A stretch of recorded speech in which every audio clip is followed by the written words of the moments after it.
గారిపల్లి సతీష్ మనతో ఉన్నారు. ఆయన కూడా అడిగి తెలుసుకునే ప్రయత్నం చేద్దాం. ఎట్లా ఉంది మొత్తానికైతే? Back to boss is back. Boss always back. Boss పనిచేసేది తెలంగాణ ప్రజల కోసం, తెలంగాణ ప్రాంతం కోసం. బాస్ ఇస్ బ్యాక్ ఏం లేదు, boss always in on track. ఆయన ఎప్పుడు వెనక్కిపోయే వ్యక్తి కాదు. పదవులు అనేవి వస్తుంటే పోతుంటే అది చాలా కామను. తెలంగాణ రాష్ట్రం సాధించక ముందు కూడా ఆయనకు పదవి లేదు, ఆయన ముఖ్యమంత్రి కాదు. అయినా కూడా సుదీర్ఘ పోరాటం చేసి వాళ్ళ 25 ఏళ్ళు పార్టీ ప్రస్థానం, పార్టీ కొనసాగింపు, పార్టీలో మరి ఎన్ని ప్రభుత్వంలో ఉన్నప్పుడు ఎన్ని పథకాలు ప్రజలకు అందించడం, ఏ విధంగా మనం ముందుకు సాగినాం, మళ్ళీ అవన్నీ కూడా గుర్తు చేసుకోవాల్సిన బాధ్యత ఈరోజు తెలంగాణ తొలి ముఖ్యమంత్రి కేసీఆర్ గారి మీద ఉంది. ఈ రాష్ట్రంలో గతంలో మనం చూసినాం 70 లక్షలకు పైగా మరి మనం ఇక్కడ జనాల్ని మరి వీళ్ళందరూ తీసుకున్న తర్వాత ఈ రోజు కూడా ప్రస్థానం చూస్తూ ఉంటే తెలంగాణ రాష్ట్రంలో కేసీఆర్ గారు లేని లోటు, కేసీఆర్ గారు ప్రభుత్వంలో లేకపోతే ఈ రోజు ప్రజలు ఎంత విలువెల్లాడిపోతున్నారు, ఎంత ఆందోళన చెందుతా ఉన్నారు అనేది ఈ రోజు యావత్ తెలంగాణ ప్రజలందరూ చూస్తూ ఉన్నారు. ఎక్కడ చూసినా కూడా మూసీ పేరుతో, హైదరాబాద్తో ఇళ్ళని కూల్చా ఉన్నారు. పాపం వాళ్ళు లోన్లు కట్టలేక తీసుకున్న వడ్డీలకు కానీ వాళ్ళ పరిస్థితులు రోడ్ల మీదకి వచ్చి విలువెల్లాడుతున్న పరిస్థితి చూస్తున్న కుటుంబాలన్నీ రోడ్ల మీదకి వచ్చిన చిన్న చిన్న పిల్లలు పుస్తకాల బ్యాగులు పట్టుకొని రేపు ఎట్లా స్కూల్కి వెళ్ళాలని విలువెల్లాడుతున్న సందర్భాలు మనం చూస్తూ ఉన్నాం.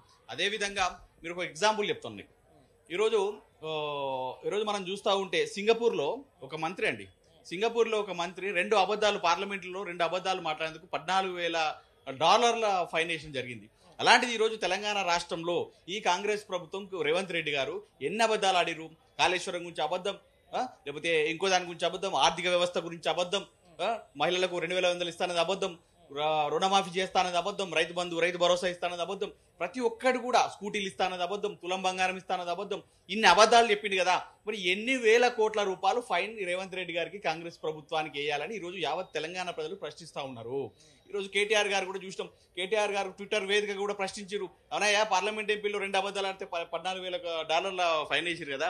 ఈ రోజు రాష్ట్రంలో కాంగ్రెస్ ప్రభుత్వం పూటకొక అబద్ధం ఆడుతుంది కదా, మరి ఎన్ని వేల కోట్ల ఫైన్ వేయాలి, మరి బడ్జెట్ సరిపోతుందానే అని ఈరోజు కేటీఆర్ గారు ప్రశ్నిస్తే తెలంగాణ ప్రజలు కూడా మళ్ళీ అడుగుతున్న అవును కదా, ఇది నిజం కదా అని చెప్పేసి. అంటే ఇలాంటి పరిస్థితుల్లో అదే కాదండి, ఇంకొక విషయం కూడా సూటిగా తెలంగాణ ప్రజలందరూ అడుగుతా ఉన్నారు. ఏంటంటే ఈరోజు ఏదైతే రేవంత్ రెడ్డి గారి కుటుంబం వాళ్ళు ఎక్కడ పడితే అక్కడ తిరుగుతూ ఉన్నారు.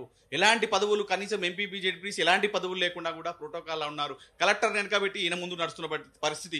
బట్టి విక్రమార్క ఉప ముఖ్యమంత్రి గారి సతీమణి వెళ్తుంటే కూడా ప్రోటోకాల్ వెహికల్స్ ఇస్తూ ఉన్నారు. రేవంత్ రెడ్డి గారి కుటుంబానికి ప్రోటోకాల్ వెహికల్స్ ఇస్తూ ఉన్నారు. ఇలాంటి పరిస్థితిలో మన తెలంగాణ జాతిపిత, మన తెలంగాణ రాష్ట్రాన్ని తీసుకొచ్చిన ఒక గొప్ప మహోన్నత వ్యక్తి కేసీఆర్ గారు. అలాంటి కేసీఆర్ గారి పుట్టినరోజుకు చిన్న పిల్లలకు చాక్లెట్స్, స్వీట్స్ ఇస్తే సరూర్ నగర్లో ఒక ప్రిన్సిపల్ని సస్పెండ్ చేసిన పరిస్థితి. ఇంత దౌర్భాగ్యమైన పరిస్థితి మీరు కంపేర్ చేయండి. ఈరోజు తెలంగాణ ప్రజలందరూ అడుగుతూ ఉన్నారు, అరే నాయన మీకు ఎలాంటి పదవులు లేకుండా, ఎలాంటి ప్రోటోకాల్ లేకుండా కూడా మీరు విచ్చలవిడే తిరుగుతున్నారు, వెహికల్ చేసుకొని పోలీసు బండ్లు పెట్టుకొని కలెక్టర్ ఆఫీసులో పట్టి తిరుగుతే షెడ్యూల్ కొట్టించుకుంటా ఉన్నారు కదా. జాతిపిత తెలంగాణ తీసుకొచ్చిండు, తెలంగాణ సాధకుడు, ఎన్నో మహోన్నత పథకాలు తీసుకొచ్చి ఈరోజు దళిత బంధు కానీ, దళితుల కుటుంబాలు వెళ్ళడానికి దళిత బంధు కానీ, లేకపోతే రైతుల గుండెలో భరోసా నింపడానికి పంటలు వేయండి, రైతాంగం సస్యశ్యామలంగా ఉండాలని రైతులకు నీళ్ళు ఇచ్చే విధానం, కరెంట్ ఇచ్చిన విధానం, ఎన్నో విధాలుగా పథకాలు తీసుకొస్తే ఈరోజు కనీసం స్కూళ్ళల్లో పిల్లలకు స్వీట్లు ఇస్తే ఆ ప్రిన్సిపల్ని సస్పెండ్ చేసిన విధానం ఎంత దౌర్భాగ్యకరమని ఈరోజు తెలంగాణ ప్రజలందరూ చూస్తూ ఉన్నారు. అంటే ఈ విధంగా చూస్తే తెలంగాణ ప్రజలకు ఈరోజు పాలేదో నీళ్ళేదో తెలిసిపోయింది, గాడిదేదో గుర్రమేదో తెలిసిపోయింది. ఈరోజు అయ్యో కొంత మొగ్గు చూపి వాళ్ళు ఏదైతే కాంగ్రెస్ నాయకులు చెప్పిన కల్లిబొల్లి మాటలు విని కొంత మొగ్గు చూపితేమే మన బాపు కేసీఆర్ని కోల్పోతేమే. ఆయనే ఉంటే ఈ రోజు రైతులందరూ రుణమాఫీ కోసం రోడ్ల మీదకి వచ్చే అవకాశం ఉండునా? ఈ రోజు ఆయనే ఉంటే కాళేశ్వరం నీళ్ళు వచ్చు కదా, మన పంటలన్నీ ఎండిపోవు కదా, ఆయన ఎండిపోకుండా ఉండు కదా. ఆయనే ఉంటే రైతులకు రైతు భరోసా వచ్చు కదా. ఇంత పంటకు ముందు సాయం ఓ సేటు దగ్గర వడ్డీకి తీసుకొచ్చి ఇలా బాధపడుతున్నాం మనం. కేసీఆర్ గారిని మళ్ళీ మనం గుర్తు చేసుకోవాలి, కేసీఆర్ గారిని మళ్ళీ మనం తీసుకొచ్చుకోవాలి, మళ్ళీ మనం ముఖ్యమంత్రిగా నిలబెట్టుకుంటే మన బతుకులు బాగుపడతాయని సబ్బండ వర్గాలు కోరుకుంటా ఉన్నారు. ఈరోజు పొద్దున్న లేస్తే మరి ఆడపిల్లల పెళ్లిళ్లకు మధ్యతరగతి కుటుంబకులు ఉంటారు, కొంత సహాయం చేయాల్సి వస్తుంది. సాయంగా పెద్దన్నగా, మేనమామగా దిక్కుండి ఆడపిల్లలకు కళ్యాణ లక్ష్మి పేరుతో ఆయన ముందుకు వస్తే నేను తులం బంగారం ఇస్తామని చెప్పి సోది మాటలు చెప్పారు. దళిత బంధు 10 లక్షలు కాదు, నేను 12 లక్షలు ఇస్తామని ప్రియాంక గాంధీ గారు వచ్చి మాట్లాడారు. ఇవాళ ఏమైందండి? ఇచ్చేదే దిక్కులు. ఇప్పుడు ఉన్నతల్లికి దిక్కులు కానీ పిడితలకి బంగారు గాజులు అన్నట్టు ఇచ్చేదే సక్కగా నాయన. కేసీఆర్ గారు ఏదైతే పథకాలు తీసుకుంటే అవేనా సజావుగా చేసినా కూడా మా బతుకులు బాగుపడతాయి. కానీ మీరు దొంగ మాటలు చెప్పి, లంగ మాటలు చెప్పి ఇలా ప్రభుత్వంలోకి వచ్చి ఎక్కడ చూసినా అన్యాయం, ఎక్కడ చూసినా అక్రమం, ఎక్కడ చూసినా ప్రశ్నించే గొంతులను అరెస్ట్ చేయడం. అరే ఏమైందిరా నాయన, మమ్మల్ని మా బతుకులు రైతులను ఎండబెట్టినాం, రైతుల పొలాలను ఎండిపోయినాయి, మా బతుకులు ఎండిపోయినాయని చెప్పి రోడ్ల మీదకి వస్తే వాళ్ళని తీసుకుపోయి జైళ్ళలో ఇస్తా ఉన్నారు, స్టేషన్లలో ఇస్తా ఉన్నారు.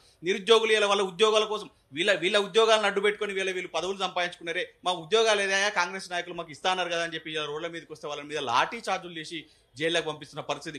అంటే ఈ విధంగా ఎక్కడ చూసినా కూడా నేతన్నలు ఏమన్నారు, బతుకమ్మ అప్పుడు ఏమన్నారు, ఒక చీర కాదు మేము 2 చీరలు ఇస్తామంటారు. అరే నీ అమ్మ ఇచ్చే చీర ఒక చీర అన్న చక్కగా ఇరా నాయన అనే పరిస్థితి ఇలా ఆడబిడ్డలు అందరూ అనే పరిస్థితి. అంటే ఎక్కడ చూసినా ఏ విధంగా చూసినా కాంగ్రెస్ ప్రభుత్వం మన ఈ తెలంగాణ ప్రజలను ఆగం చేసింది, తెలంగాణ ప్రజలను మోసం చేసింది. కాబట్టి ఖచ్చితంగా ఈ కాంగ్రెస్ ప్రభుత్వం రేవంత్ రెడ్డి గారు బహిరంగ క్షమాపణ చెప్పి ముందుకు రావాలి. కేసీఆర్ గారు మళ్ళీ మనకు ముఖ్యమంత్రిగా ముందుకు వస్తేనే మన భవిష్యత్తు బాగుంటుందని సబ్బండ వర్గాలు కోరుకుంటా ఉన్నారు.